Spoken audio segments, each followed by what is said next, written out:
کی آگ سے بچ جاؤں گا۔ یہ کہنے کے بعد وہ شخص وہیں پر بارگاہ مصطفیٰ میں بلبل سدرہ حاضر خدمت ہوئے، آئے دیکھ اپنے رب کی رحیمی کریم۔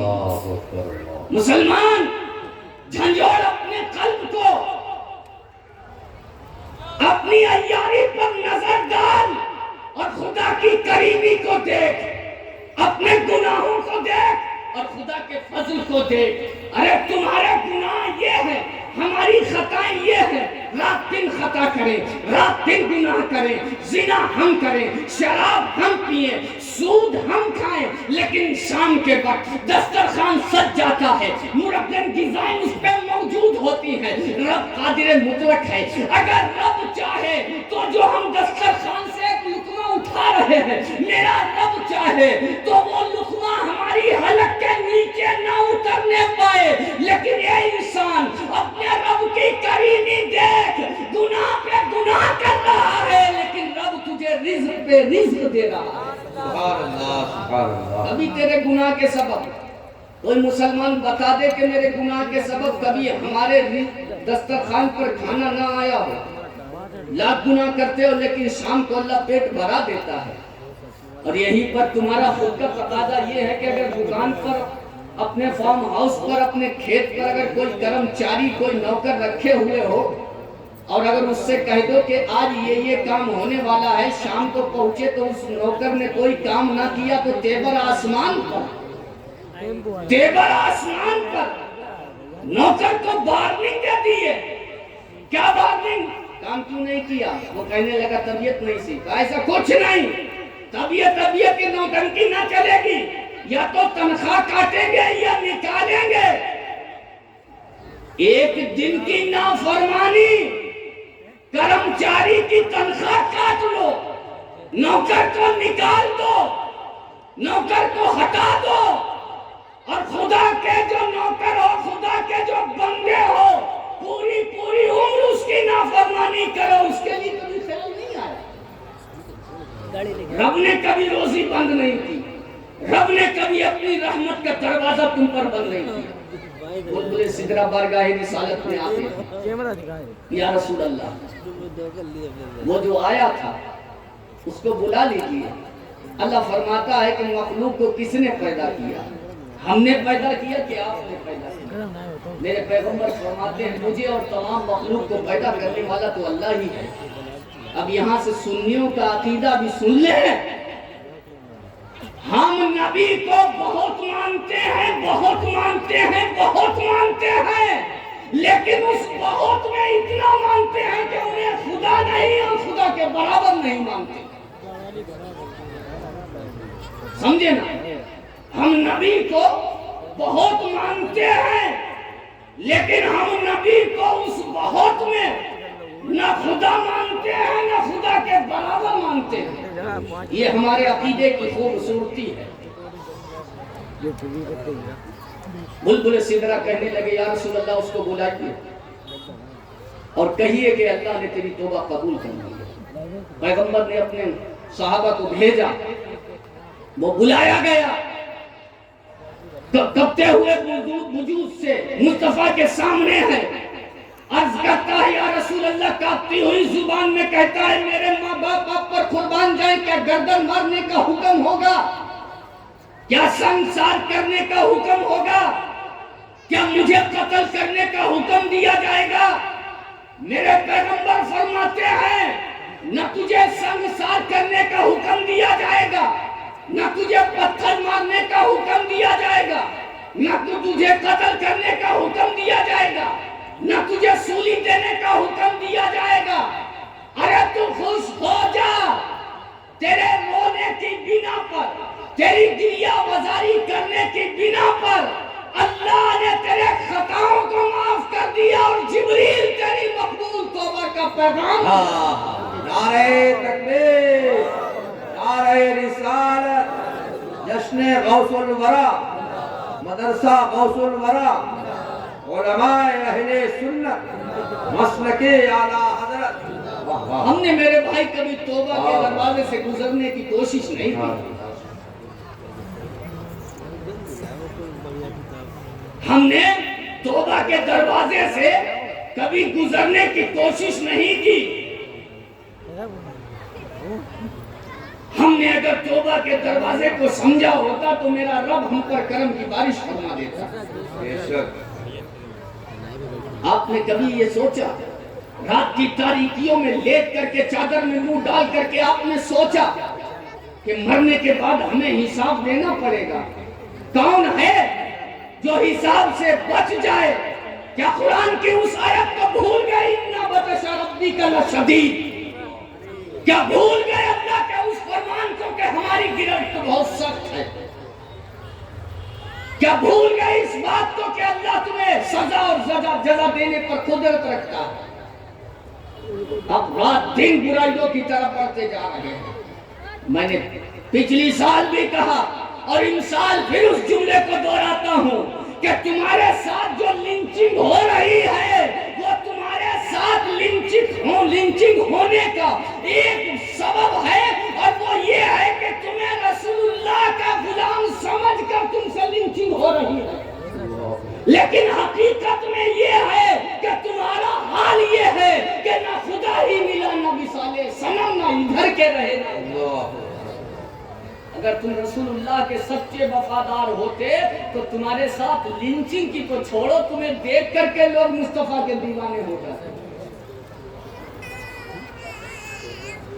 توبہ سے کبھی تم نے جڑنے کی کوشش نہیں کی. حضرت حسن بصری کا زمانہ ہے، ایک خاتون حضرت حسن سے مرید ہے، ایک نوجوان بیٹا ہے اس کا. وہ شام کو جب اپنے بیٹے کو بٹھالتی تو کہتی بیٹا نماز پڑھا کرو، بیٹا برائیوں سے دور رہو، بیٹا اچھا کام کیا کرو. آج میں حسن کے پاس گئی تھی، میرے پیر نے مجھے یہ بتایا، میرے پیر نے مجھے یہ سکھایا. آج کے پیر سکھاتے کہاں ہیں؟ آج کے پیر تو دلوں پر نظر نہ جا کر کے جو سینے پر 6 انچ چوڑی اور 6 انچ لمبی جیب لگی ہوتی اس پر نظر رک جاتی ہے کہ اس میں کون سا ہے، 2 زیرو لگے ہیں کہ 1 زیرو ہے.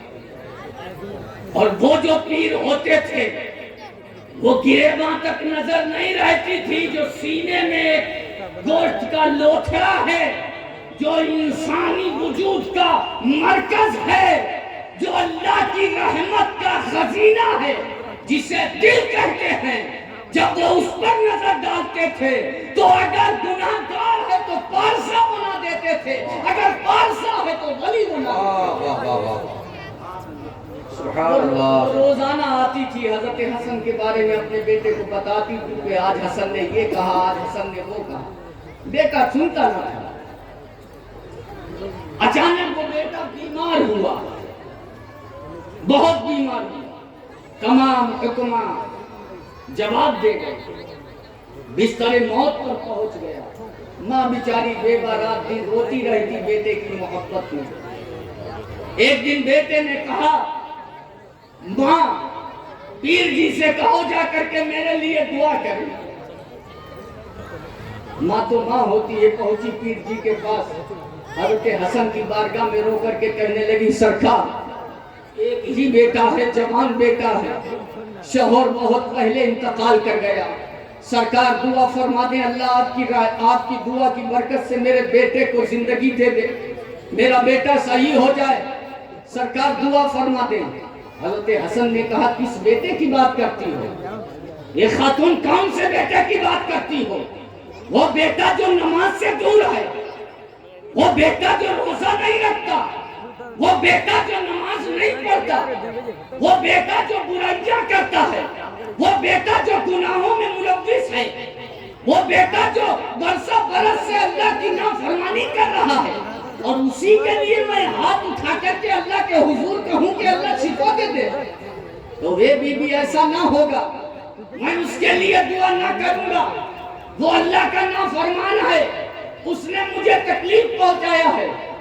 ماں بھیگی پلکوں کی چھاؤں میں گھر واپس ہوتی ہے، زارو قطار رو کر کے بیٹے کے پاس آتی ہے. بیٹے نے جیسے ہی ماں کو دیکھا فوراً ماں کے چہرے پر نظر ڈالی، کہنے لگا ماں تمہارے پیر نے میرے لیے دعا کی کہ نہ کی؟ آج کے پیر تو دعا کر رہے سود کھانے والے کے لیے، سمجھ رہے نا میری بات؟ آج کے پیر جی دعا کر دیں رشوت والے کے لیے، لمبا مسافہ کر لو سارے گناہ ختم ہو گئے۔ بہرے کہے اس نے ماں کے چہرے کو پڑا، پوچھا ماں کیا بات ہے؟ وہ کہنے لگی بیٹا حسن نے ایسے ایسے کہا ہے، حسن نے کہا ہے کہ وہ اللہ کی نافرمانی کرتا، میں اس کے لیے دعا نہیں کر سکتا۔ اب بیٹے کو احساس ہوا، کہنے لگا ماں حسن نے ایسا کیوں کہا؟ حسن کو تکلیف ہے۔ کہا ہاں تکلیف ہے۔ تو اے ماں جب حسن کو ہم سے تکلیف ہے اور وہ میرے لیے دعا نہ کریں گے تو اے ماں سنو، اگر میں مر گیا تو پھر مسلمانوں کے قبرستان میں مجھے دفن کیا جائے گا۔ ارے جب حسن کو تکلیف ہے تو مردوں کو بھی تکلیف ہوگی، مردوں کو بھی گرا گزرے گی۔ اے میری ماں ایسا کرنا، مجھے قبرستان میں دفن نہ کرنا، اس لیے میں نہیں چاہتا کہ میرے مرنے کے بعد جیتے جی حسن کو مجھ سے تکلیف ہے، مرنے کے بعد قبرستان کے مردوں کو مجھ سے تکلیف ہو۔ میری ماں ایک کام کرنا۔ کہا بتا بیٹا، کہا میری ماں وصیت ہے میری اور میری وصیت کو پورا کرنا تم پر لازمی ہے۔ کہا بیٹا وصیت بتاؤ کیا ہے؟ کہا سنو میری ماں، جب میں مر جاؤں تو میرے گلے میں رسی ڈالنا اور رسی ڈال کر کے مجھے کھینچنا اور رگڑنا اور اس کے بعد ایک نعرہ دینا، اور وہ یہ کہ اللہ کے نافرمانوں کا یہی حشر ہوتا ہے، اللہ کے نافرمانوں کے ساتھ یہی سلوک کیا جاتا ہے۔ میری ماں ایسا کرنا، اور اس کے بعد مجھے مسلمانوں کے قبرستان میں دفن نہ کرنا بلکہ مجھے میرے گھر کے کونے میں داب دینا، اس لیے کہ جب جیتے جی حسن کو مجھ سے تکلیف ہے تو مرنے کے بعد مسلمانوں جو قبرستان ہے مسلمانوں کے مردوں کو تکلیف ہوگی، اور میں نہیں چاہتا میرے مرنے کے بعد مردوں کو تکلیف ہو۔ میری ماں فوراً میری قبر کو ایک کونے میں بنا دینا اور اسی میں دفن کر دینا۔ یہ کہنے کے بعد کئی دن کے بعد بیٹے کا انتقال ہو گیا۔ ماں نے وصیت کے مطابق بیٹے کی لاش کو زمین پر گرایا، گرانے کے بعد بیٹے کی گردن میں رسی ڈالنے کی کوشش کی۔ جیسے ہی رسی ڈالتی ہے ایک آواز آتی ہے، حتیف غیب سے آواز آتی ہے، اے خاتون خبردار، اگر تو نے میرے محبوب بندے کے گردن میں رسی ڈالی۔ عورت دنگ رہ گئی، آواز دینے والا کون ہے؟ محبوب بندہ کا لفظ ہے، اللہ اپنا بندہ بتا رہا ہے۔ یہ ابھی سوچ ہی رہی تھی کہ دروازے پر دستک ہوتے ہیں، دروازہ کھولتی ہے تو پیر جی کھڑے ہوئے ہیں، حضرت حسن کھڑے ہوئے ہیں۔ خاتون کہنے لگی سرکار کیوں آئے ہیں؟ کہا خاتون تمہارے بیٹے کا جنازہ تیار ہے؟ کہا ہاں ماں تیار ہے حضور۔ کہا میں پڑھانا چاہتا ہوں۔ خاتون کہنے لگی سرکار کل تک جس کے لیے دعا کرنے کو تیار نہیں تھے آج اس کا جنازہ پڑھانے کے لیے آئے ہو، وجہ کیا ہے؟ کہا خاتون سن، میں اپنے حجرے میں لیٹا تھا کہ حتیف غیب سے آواز آتی ہے، اے حسن اپنے حجرے میں سو رہا ہے، جا فلاں گھر میں چلا جا، میرے محبوب بندے کا جنازہ رکھا ہوا ہے، اس جنازے کی نماز پڑھ جا کر کے اور اس کو عزت سے دفنا جا کر کے۔ عورت بھی دنگ ہے، حضرت حسن بھی دنگ ہے۔ اتنے میں حتیف غیب سے آواز آئی، اے حسن تعجب نہ کرو، ارے اس کی توبہ کی برکت ہے، ہم نے اس کے گناہ بھی ختم کر دیے اور اسے اپنے محبوب بندوں میں شامل بھی کر دیا۔ نعرہ تکبیر، نعرہ رسالت، علماء اہل سنت، جشن غوث الورا، فیضان غوث اعظم۔ اللہ کے رسول صلی اللہ علیہ وسلم فرماتے ہیں سبحان اللہ، سبحان اللہ۔ مسلمان اور مومن اور منافق کی پہچان میں رسول اللہ نے بتایا، غور سے سنو اور پھر اپنا تجزیہ کرو۔ اللہ کے رسول فرماتے ہیں مسلمان کی یہ پہچان ہے کہ وہ گناہ کر کے پچھتاتا ہے۔ مسلمان کی یہ پہچان ہے کہ وہ گناہ کر کے پچھتاتا ہے۔ اللہ کے رسول فرماتے ہیں اور منافق کی پہچان یہ ہے کہ وہ گناہ کر کے اتراتا ہے اور ہنستا ہے۔ اللہ اب دل میں جھانک کر کے دیکھو کتنے ایسے لوگ ہیں جو پڑوسی کو گالی دینے کے بعد کہتے ہیں مجھ سے یار غلطی ہو گئی۔ نہیں یہ تھوڑی کہیں گے کہ آج ہم گئے تھے ہم نے ایسی تیسی کر ڈالی. یہ ایمان کی علامت نہیں ہے. اگر ایمان مضبوط ہوتا تو گالی دینے کے بعد یہ کہتا کہ مجھ سے غلطی ہوئی ہے، میرا بھائی ہے، ایسا نہیں کرنا چاہیے. لیکن توبہ کہاں؟ اب تو توبہ کرنے کی ضرورت ہی نہیں. شارٹ کٹ راستے جو تیار ہو گئے ہیں، اب توبہ کرنے کی کیا ضرورت ہے؟ اب تو بغیر توبہ کے کام کرانے کے ذمہ داران ہو گئے ہیں. اب تو گارنٹی معاملات چل رہے ہیں.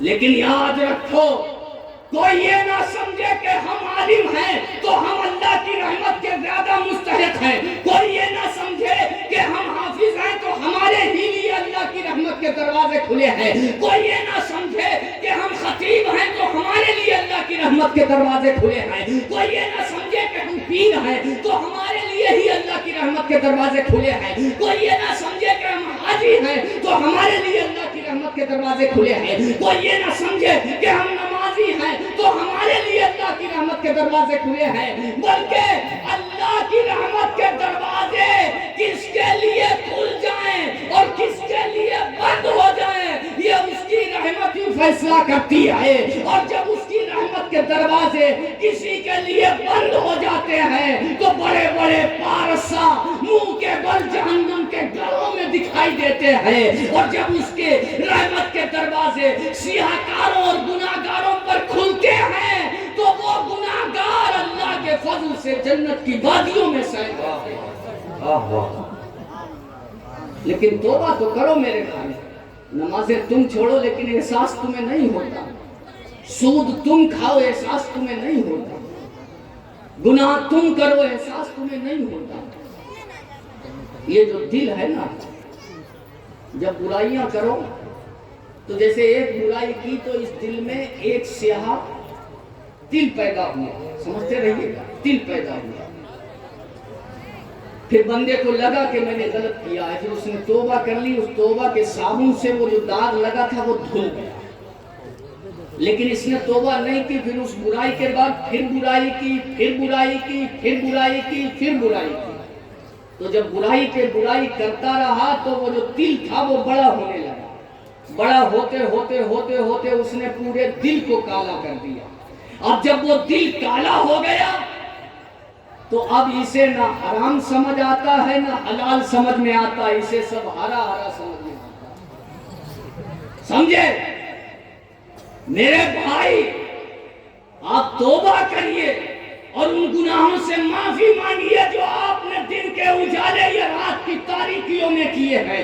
اگر ماں کو ستایا ہے تو ماں سے معافی مانگیے. اگر آپ نے سود لیا ہے تو وہ پیسہ واپس کر کے جو جانکاری میں ہے فوراً توبہ کریے. اگر زنا سے آپ زنا کر بیٹھے ہیں تو توبہ کریے. اگر آپ توبہ کر لیں گے تو اللہ آپ کو معاف فرما دے گا.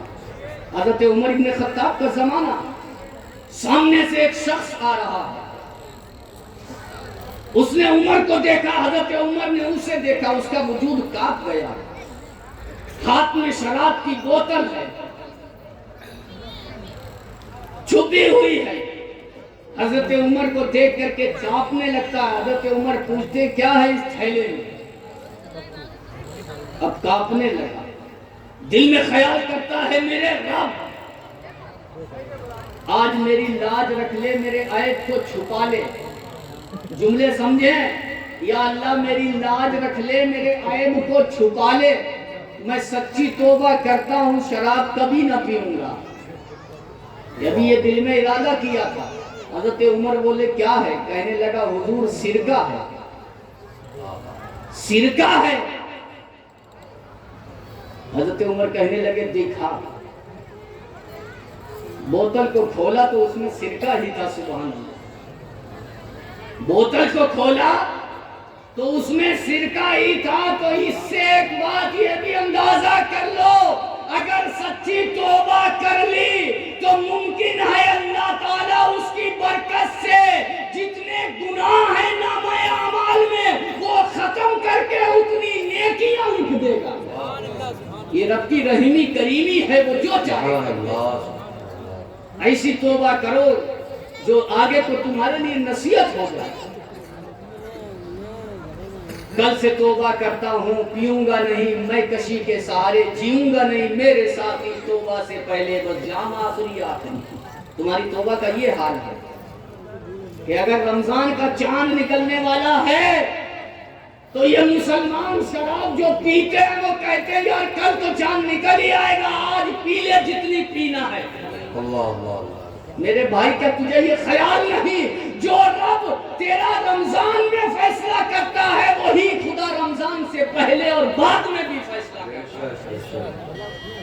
رمضان آنے والے ہیں, خیال رکھیے خدا کے لیے. میرے بھائی یہ پروگرام ہوا, اگر اس جلسے سے کپور پور میں آنے والے اور کپور پور کے لوگوں کو ملا کر کے اگر 3-4 لوگوں نے بھی اپنی برائیوں سے توبہ کر لی تو یہ جلسہ قیامت کے دن کامیاب ہو. اور اگر یہ مقاصد ختم ہو گئے اور رسمیں رہ گئیں تو پھر وہی کہو جو اقبال نے کہا تھا, رہ گئی رسمیں ازاں روح بلالی نہ رہی, فلسفہ رہ گیا تلقین غزالی نہ رہی. خدا کے لیے توبہ کرو میرے بھائی برائیوں سے, اور رسمی طور پر نہ توبہ کرو. حضرت ابو بکر فرماتے ہیں کہ توبہ قبول ہو جانے کی پہچان یہ ہے کہ بندہ جس برائی سے توبہ کرے وہ گناہ دوبارہ نہ ہو تو سمجھ لے کہ توبہ قبول ہو گئی. سمجھے؟ یعنی آپ نے اگر شراب سے توبہ کی ہے اور پھر دوبارہ کبھی شراب نہیں پی رہے تو پھر یہ جان لیں کہ آپ کی توبہ قبول ہو گئی. نماز چھوڑتے ہیں, نماز کی پابندی کے لیے آپ نے ارادہ کیا ہے, نماز کے چھوڑنے سے توبہ کی ہے اور پھر پابندی پر گامزن ہیں تو دھیان رکھیں کہ آپ کی توبہ اللہ کے حضور قبول ہو گئی. اگر آپ ماں باپ کو ستاتے ہیں اور اس حال میں آپ توبہ کر لیتے ہیں اور پھر اس کے بعد ماں باپ کے فرما بردار رہ کر کے زندگی گزارتے ہیں تو سمجھ لیں کہ آپ کی توبہ قبول ہو گئی. لیکن توبہ پر بھی تھوڑا خیال رکھیں, ایسا نہ کریں کہ کسی کا 10-5 لاکھ مار لیں اور پھر اس کے بعد کہیں توبہ کر لی کام تو ہو ہی جائے گا. پھر وہ توبہ ایسے نہیں ہوگی قبول, وہ توبہ اس وقت قبول ہوگی جبکہ اس کا دے دیا جائے. جیسے ماں کو ستایا ہے اور توبہ کر لے تو توبہ الگ چیز ہے لیکن ماں سے معافی مانگنا پڑے گی. سمجھے نا؟ اگر پڑوسی کے 2 پیکٹ آلو چرا لیے ہیں اور اپنے کوڈ میں ملا کے لگا دیے ہیں تو پھر اس کے بعد توبہ کر لیے ہیں تو اب جب تک کہ 2 پیکٹ دیں گے نہیں قیامت کے دن 2 پیکٹ لگ جائیں گے. اب اس میں آپ کہیں گے کہ وہاں آلو چلیں گے تو 2 پیکٹ لگ جائیں گے. اللہ کے رسول فرماتے ہیں اے صحابی بتاؤ غریب کون ہے, آخری حدیث سن لیں. اللہ کے رسول پوچھتے ہیں اے صحابی بتاؤ غریب کون ہے, غور سے سنیں. اللہ کے رسول پوچھتے ہیں صحابہ غریب کون ہے؟ صحابی کہتے ہیں یا رسول اللہ جس کے پاس درہم اور دینار نہ ہو, جس کے پاس مال و زر نہ ہو, جس کے پاس دولت نہ ہو وہ غریب ہوا کرتا ہے.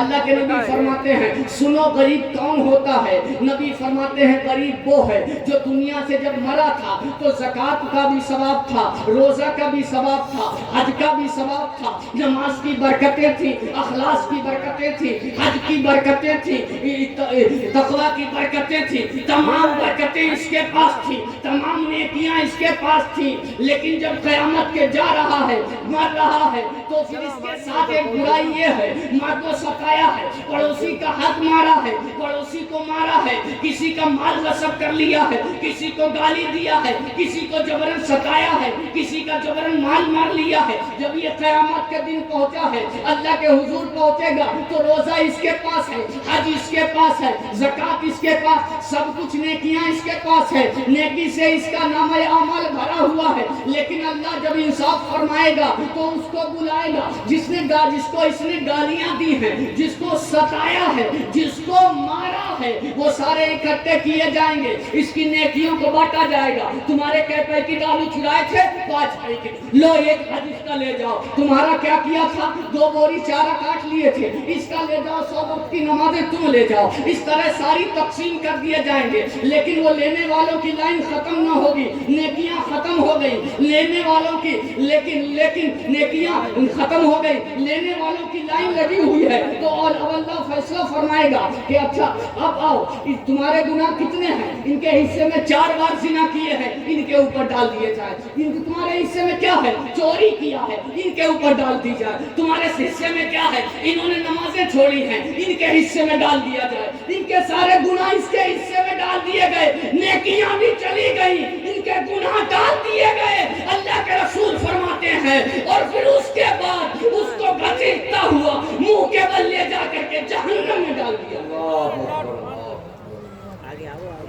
زمین کے اوپر دعائیں ہو رہی ہیں، حاجی صاحب مرے ہیں، حافظ جی مرے ہیں، قاری صاحب مرے ہیں، حضرت انتقال کر گئے، فلانے انتقال کر گئے، لیکن کہیں ایسا تو نہیں کہ ایسے ہی لے کر کے گئے ہوں کہ یہ سب بانٹ نہیں بھرے کا ہو جائے، ایسا تو نہیں کہ سب بٹ جائے، اور پھر بھی جب بیلنس نہ بنے تو وہ والے لاد دیے جائیں۔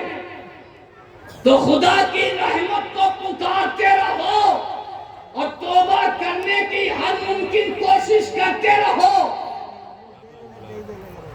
آج ایک قول پڑھا حضرت علی کا، وہ بتا دیں۔ حضرت علی نے کہا یہ دعا نہ کیا کر کے دولت دے دے،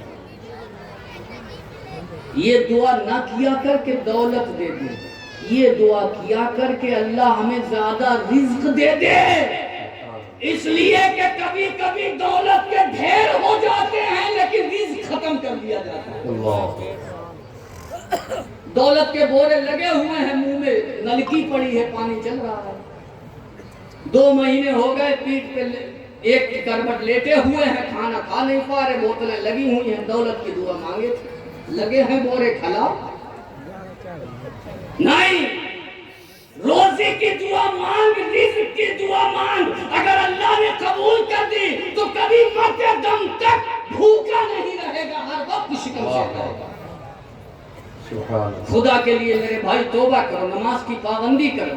حالات کہاں سے کہاں آ گئے، آپ دین کو چھوڑتے چلے جا رہے ہیں، دین کے نام پر آپ نے مذاق بنا لیا ہے، آپ نے عرسوں جلسوں کو تفریح کا مرکز بنا لیا ہے۔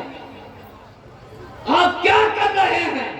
آپ کا شیوا تو یہ ہونا چاہیے تھا کہ آپ کے پروگراموں میں جو ایک بار آ جاتا وہ یہ کہتا کہ واقعی مسلمانوں کے دینی پروگراموں میں کچھ حاصل ہوتا ہے۔ آج ہمارے جلسے بدنام ہو گئے، آج ہمارے جلسے اتنے بدنام ہو گئے کہ کوئی پڑھا لکھا آدمی ہمارے جلسوں میں آنے کو تیار نہیں ہے۔ وجہ معلوم اس کی کیا ہے؟ وجہ اس کی یہ ہے کہ 11 بجے تک تو تم شاپنگ کرو گے، کھلونے خریدو گے، حلوہ پراٹھا کھاؤ گے، بڑے مولانا صاحب 3 بجے آئیں گے، نوکری کرنے والا چلا جائے گا، سروس مین بیٹھے گا نہیں، جس کا سویرے آلو کھدنے کو ہوا وہ رہے گا نہیں، تو جلسہ کون سنے گا؟ سنے گا نہیں، منہ کھول کر کے کھائے گا۔ خدا کے لیے ان جلسوں کا تقدس پامال نہ کرو، اگر ان جلسوں کا تقدس پامال ہو گیا تو تمہاری روح ایمان کمزور ہو جائے گی، تمہارے عقیدے کا اسٹرکچر ختم ہو جائے گا، عقیدے کی بنیاد